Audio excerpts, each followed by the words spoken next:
Hello guys, good evening. तो देखो, जब तक पढ़ाई चले ना नाइट में, चाहे रात के 11 बजे हो चाहे 12 बजे हो, तब तक वो गुड इवनिंग ही होती है। ठीक है, गुड नाइट उसके बाद में होती है। तो देखो, हम लोग बायो के बहुत सारे सवाल देखने वाले हैं, केमिस्ट्री के भी और फिजिक्स के भी, है ना। तो मैंने सोचा थोड़ा थोड़ा करके वीडियोस अपलोड करना शुरू कर दूँ, मतलब 10-10 15-15 मिनट की, ताकि आपको लोड भी ना पड़े और आप अच्छे से इन वीडियोस को देख पाओ, है ना। एक बार अपना कोर्स कंप्लीट हो जाएगा, उसके बाद में जब ट्यूशन्स ही चल लेंगे इस चैनल पे, तब इनका टाइमिंग बढ़ा देंगे, 30 मिनट या 1 घंटा कर देंगे। सवाल बहुत सारे हैं, आप तो बस करते जाओ। और उसके बाद में ना लाइव भी आया करेंगे, मैंने आपको जैसे बोला भी है।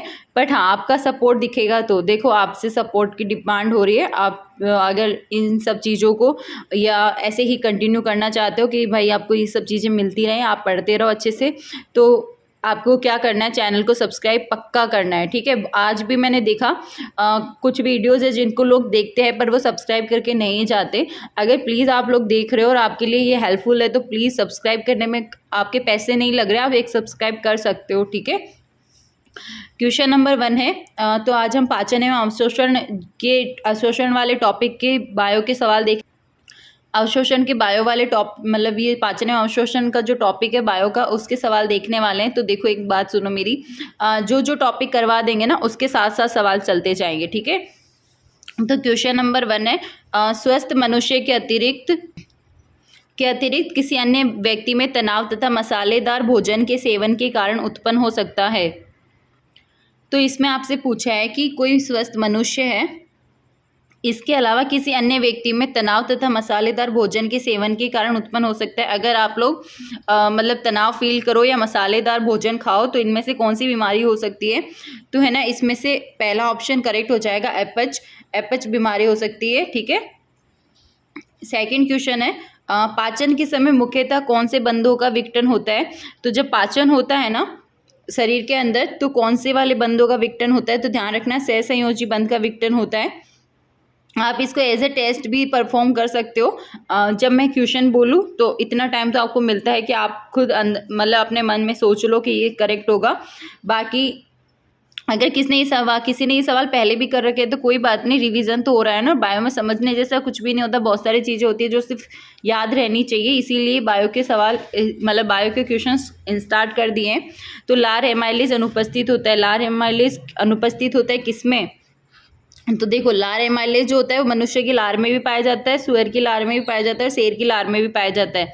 तो इसका ऑप्शन डी जो है वो करेक्ट हो जाएगा, क्योंकि लार के अंदर तो लार एमाइलेज पाया जाएगा ना, चाहे वो लार किसी की भी हो। आमाशय का पतला दूरस्थ भाग कहलाता है। आमाशय का जो पतला दूरस्थ भाग है वो क्या कहलाता है। तो वो पाइलोरस कहलाता है। मानव शरीर में पाई जाने वाली सबसे बड़ी ग्रंथि है। जो मानव शरीर है उसके अंदर पाई जाने वाली सबसे बड़ी ग्रंथि कौन सी है। अग्नाशय, पिट्यूटरी, थायराइड या फिर यकृत। तो इसके अंदर ऑप्शन बी करेक्ट है, यकृत। वास्तविक दांत की उत्पत्ति होती है। वास्तविक दांत जो होता है उसकी उत्पत्ति किससे होती है। डर्मिस से, एपिडर्मिस से या एंडोडर्म से। तो याद रखना, डर्मिस से। आपको पता होना चाहिए वास्तविक दांत किन्हें बोला जाता है। जो दांत टूटने के बाद आते हैं ना परमानेंट टीथ, उनको वास्तविक दांत बोला गया है। आमाशय रस में उपस्थित HCl बदलता है। जो आमाशय रस में उपस्थित HCl है वो किस में बदलता है। प्रोरेनिन को रेनिन में, या पेप्सिनोजन को पेप्सिन में, पॉलीपेप्टाइड को पेप्टाइड में, डाइसेकेराइड को मोनोसेकेराइड में।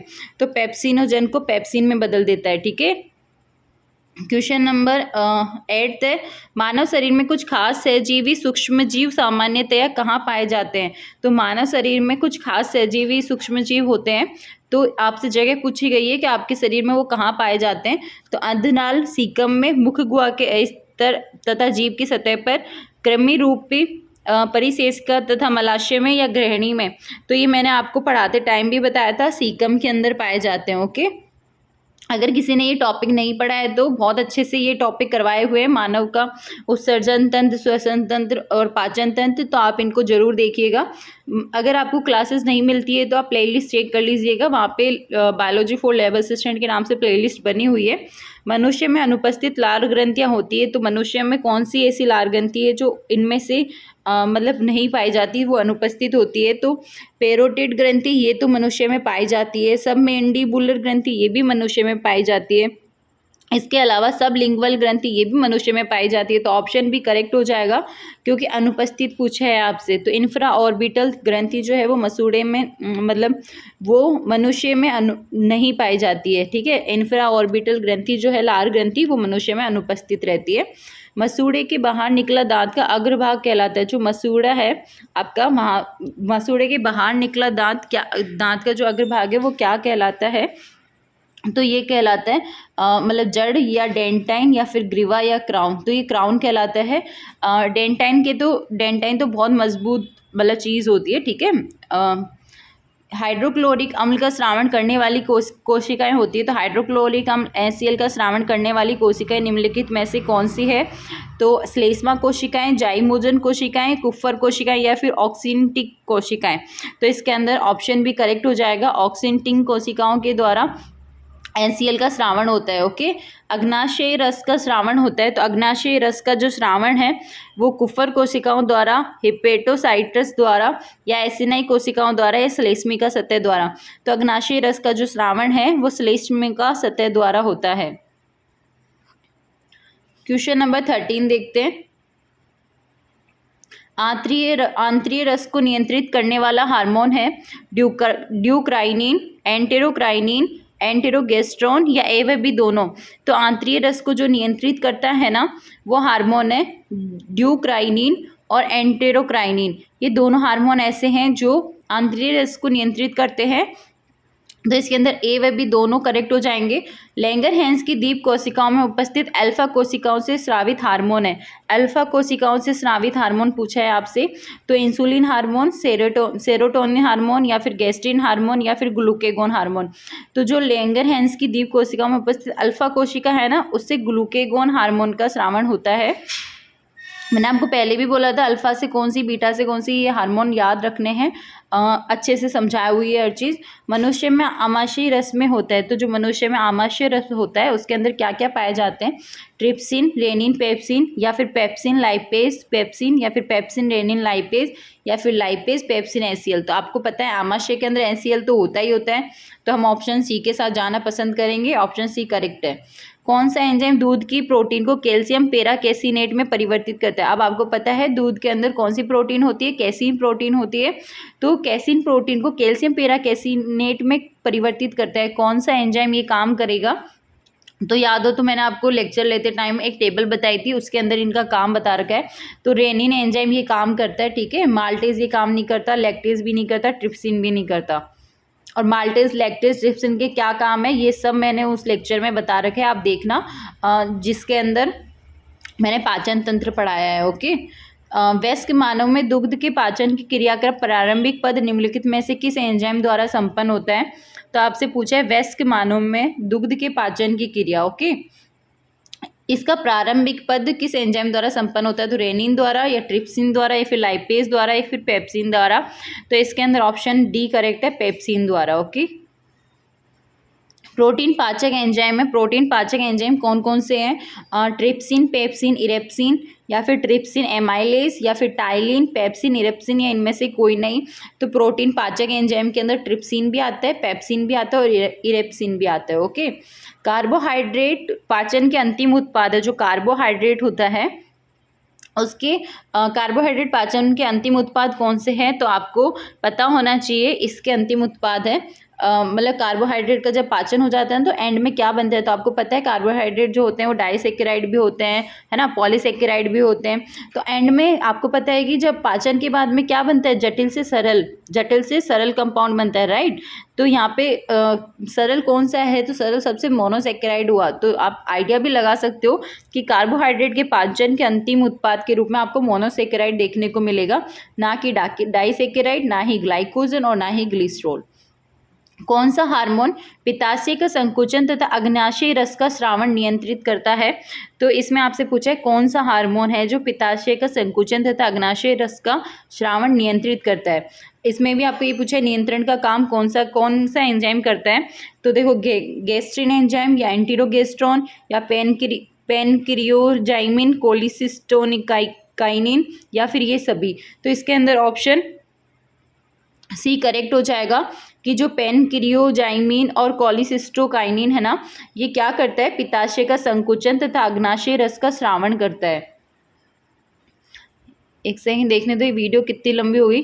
एक काम करती हूँ, मैं इन वीडियोस को ना शॉर्ट इसलिए रखना चाहती हूँ, आप बड़ी लंबी वीडियोस नहीं देखते हो, मैंने ये चीज़ नोटिस की है। देखो यूट्यूब पे सब पता चल जाता है, जब मैं 1-1 घंटे के लेक्चर लेती हूँ ना, वो भी बहुत कम बच्चे देख पाते हो, बट अगर छोटी वीडियो होती है ना तो हर कोई देख लेता है।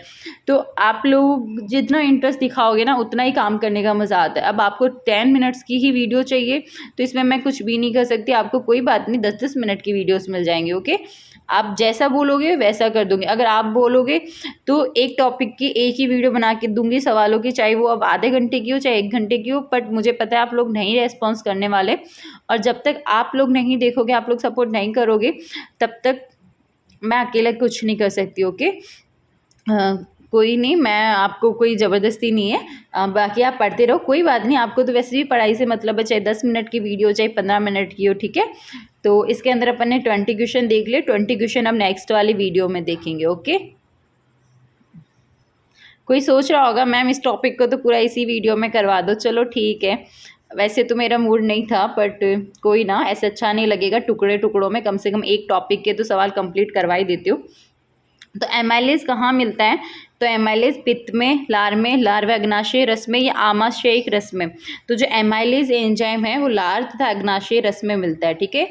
पेप्सिन किसके पाचन में ट्रिप्सिन से भिन्न है, पेप्सिन जो होता है वो किसके पाचन में ट्रिप्सिन से भिन्न है, ग्रहणी के अम्लीय माध्यम में प्रोटीन के, आमाशय के क्षारीय माध्यम में प्रोटीन के, या फिर आमाशय के अम्लीय माध्यम में प्रोटीन के, या फिर ग्रहणी के क्षारीय माध्यम में प्रोटीन के। तो इसके अंदर ऑप्शन सी करेक्ट हो जाएगा कि आमाशय के अम्लीय माध्यम में प्रोटीन के, मतलब पेप्सिन किसके पाचन में ट्रिप्सिन से भिन्न। आपसे ये पूछा है कि ट्रिप्सिन और पेप्सिन में फ़र्क क्या है, तो ध्यान रखना आमाशय के अम्लीय माध्यम में प्रोटीन के, इसके मामले में ये डिफरेंट है। ओके, क्वेश्चन नंबर 23, भोजन में उपस्थित विषाक्त पदार्थ जो थायरोक्सिन के संश्लेषण में बाधा उत्पन्न करते हैं, निम्नलिखित में से किसके विकास को प्रेरित करते हैं।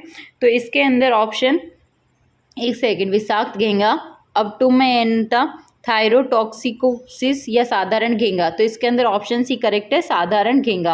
अग्न्यासी रस होता है, जो अग्नाशय रस होता है वो उसकी प्रवृत्ति कैसी होती है, आपसे ये पूछा गया है। तो अम्लीय, एंजाइम या फिर क्षारीय। तो इसके अंदर क्षारीय वाला ऑप्शन करेक्ट हो जाएगा, तो हम ऑप्शन ए के साथ जाएंगे।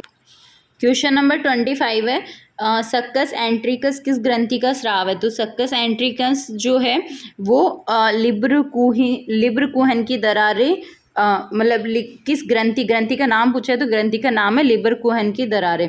अब एक चीज़ ध्यान रखना, आपको अगर ये लगे कि वीडियो के अंदर कम समझाया हुआ है तो आप ना, वो सफिशिएंट है। देखो मतलब कुछ भी 100% जैसा नहीं होता, आप कितना भी अच्छे से एक टॉपिक को कर लो, फिर भी आपके 2-4 सवाल तो ऐसे होंगे जो नहीं हो पाएंगे। बट आपने अगर क्वेश्चंस पढ़े हैं कभी ना कभी और क्वेश्चंस बहुत सारे कर रखे हैं आपने, तो फिर क्या होता है ना कहीं आपको ऑप्शंस देख के हेल्प बहुत मिलती है इन सब चीज़ों से। इसीलिए आपके फ़ायदे के लिए ही ये वाली सीरीज़ चलाई गई है कि जिसमें आपको क्वेश्चंस मिलने वाले हैं। डेली रात को 9 या 10 बजे का टाइम रखेंगे, ठीक है। ये मैं 9 बजे भी डाल सकती हूँ वीडियो, या फिर 10 बजे भी, बट हाँ इसी टाइम मिलेंगे, क्योंकि इस टाइम तक सब लोग खा पी के फ्री हो जाते हैं। तो आप 10 मिनट की वीडियो देखो डेली, और फिर अपनी पढ़ाई कंटिन्यू करो, ठीक है। तो टाइलिन आमाशय में भोजन का पाचन नहीं करता है, क्योंकि ये लार ग्रंथियों से स्रावित होता है, या इसकी मात्रा कम होती है, या एनसीएल इसको निष्क्रिय कर देता है, या वह कार्बोहाइड्रेट पाचक एंजाइम है। तो इसके अंदर ऑप्शन सी करेक्ट हो जाएगा कि जो एनसीएल है वो इसको निष्क्रिय कर देता है, जो टाइलिन है इसको निष्क्रिय कर, एनसीएल जो है टाइलिन को निष्क्रिय कर देता है, इस वजह से ये आमाशय में भोजन का पाचन नहीं करता है। भोजन अंतःग्रहण के पश्चात कर्माकुंचन तथा आमाशय एवं आंतरिक श्रावण का नियंत्रण किसके द्वारा होता है।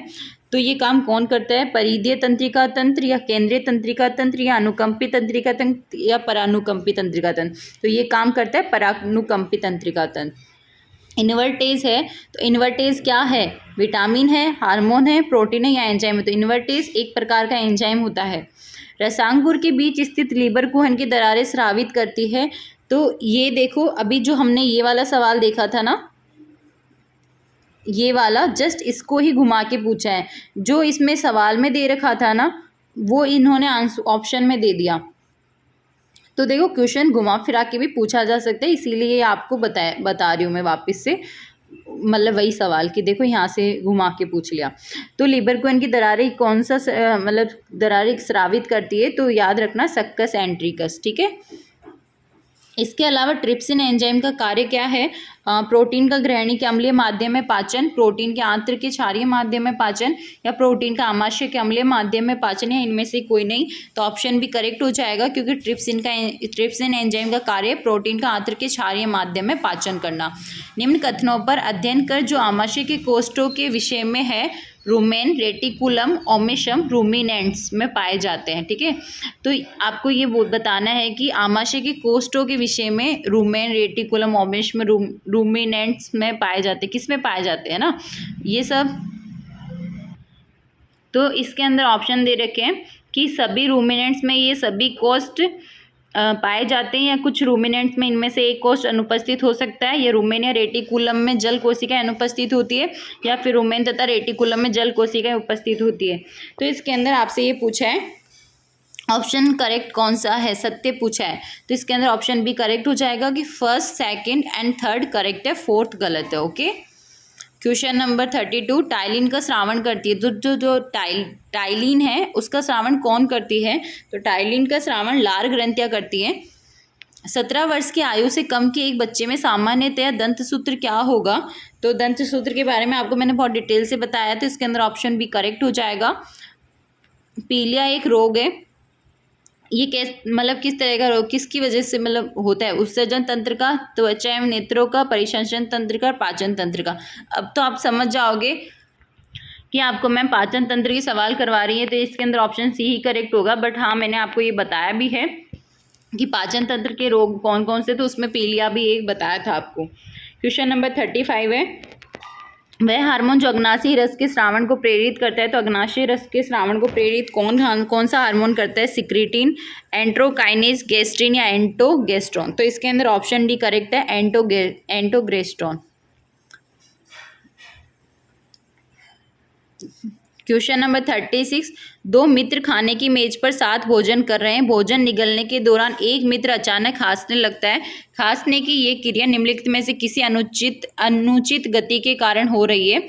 डायफ्राम की, जीवा की, घाटी ढापन की और गिरवा की। ये तो बहुत अच्छे से पता होना चाहिए सबको कि घाटी ढापन की। मैंने जब ये टॉपिक पढ़ाया था आपको, तो इस पे तो मैंने खास गौर फरमाया था कि ये तो आपको पता ही होना चाहिए कि आप जब खाना खाते हो तो आपको खांसी क्यों आती है, क्योंकि जो घाटी ढापन है वो ये काम करता है कि आपका जो खाना है वो ग्रहणी से श्वसन नली की तरफ ना जाए। तो इसको बंद करने का काम कौन करता है? घाटी ढापन। ढापन से ही फर्क, नाम से ही फील हो रहा है कि ये ढक्कन जैसा कुछ होगा, राइट। तो आपको ये चीज़ तो याद ही रहनी चाहिए। और मजाक में मत लेना, ऐसे सवाल सच में पूछे जाते हैं। ओके, यदि किसी कारणवश हमारी आंतरिक उपकला की पेराइटल कोशिकाएं आंशिक रूप से अक्रिय हो जाए तो निम्नलिखित में से क्या प्रभाव पड़ेगा? तो इन्होंने ऑप्शन दे रखे हैं, अग्नाशय एंजाइम तथा मुख्य रूप से ट्रिप्सिन एवं लाइपेज प्रभावी रूप से कार्य नहीं कर पाएंगे, या फिर आमाशय की पीएच एकाएक कम हो जाएगी, या फिर स्टीएप्सिन अधिक प्रभावी हो जाएगा, या फिर पेप्सिन द्वारा प्रोटीन्स का प्रोटियोज तथा पेप्टोन्स में जल अपघटन ठीक प्रकार से नहीं होगा। तो इसके अंदर ऑप्शन डी करेक्ट हो जाएगा कि अगर जो आंतरिक उपकला की पेराइटल कोशिका है वो आंशिक रूप से अक्रिय हो जाए, मतलब पेराइटल कोशिकाएं अगर अक्रिय हो जाएं तो क्या होगा? पेप्सिन द्वारा प्रोटीन्स का प्रोटियोज तथा पेप्टोन्स में जल अपघटन ठीक प्रकार से नहीं हो पाएगा। ओके, क्वेश्चन नंबर 38, मानव ग्रहणी में पहुंचने वाली अग्नाशयी रस का एक संघटक है। तो इसके अंदर ऑप्शन दे रखे हैं, ट्रिप्सिनोजन, काइमोट्रिप्सिन, ट्रिप्सिन तथा एंटेरोकाइनेज। तो इसके अंदर ऑप्शन ए करेक्ट हो जाएगा, ट्रिप्सिनोजन। क्वेश्चन नंबर 39, मनुष्य के आमाशय के निकटस्थ भाग को कहते हैं। तो जो मनुष्य के आमाशय का जो निकटस्थ भाग होता है ना, उसको फंडिक, पाइलोरिक या कार्डियक या आमाशय का है, तो फंडिक कहते हैं। ये चीज़ आप ध्यान रखना। कैसीन क्या है? मैंने आपको अभी बताया था थोड़ी देर पहले। कैसीन जो है वो दुग्ध प्रोटीन होती है। ओके, क्वेश्चन नंबर 41, पित्त द्वारा वसा का पायसीकरण होता है। पित्त द्वारा वसा का पायसीकरण होता है इलियस में, आमाशय में, ग्रहणी में या यकृत में। तो इसके अंदर ऑप्शन डी करेक्ट है, ग्रहणी में। लैक्टियल्स का संबंध होता है, तो जो लैक्टियल्स है उसका संबंध किससे होता है? दुग्ध स्रावण से, या फिर लैक्टिक अम्ल के स्रावण से, या फिर वसा अवशोषण से, या फिर उपरोक्त में से कोई नहीं। तो ये जो लैक्टियल्स होता है ना, इसका संबंध होता है वसा अवशोषण से, ठीक है। तो ये पाचन तंत्र के सवाल मैंने आपको करवा दिए। नेक्स्ट वीडियो में हम उत्सर्जन तंत्र के सवाल करने वाले हैं, ठीक है। तो आज के लिए बस इतना ही, मिलते हैं नेक्स्ट वीडियो में, तब तक के लिए बाय बाय। आप ध्यान रखना, और हाँ, पढ़ाई करते रहना, और हाँ, सब चैनल को सब्सक्राइब जरूर करना है। और मैं आपको इतनी बार बोलती हूँ कि वीडियोस को शेयर किया कीजिए, तो इतना सा काम आप कर सकते हो ना, अगर आपको यहाँ पे, हाँ, यहाँ से अगर थोड़ा सा भी कंटेंट आपको हेल्पफुल लग रहा है तो। बाकी ठीक है।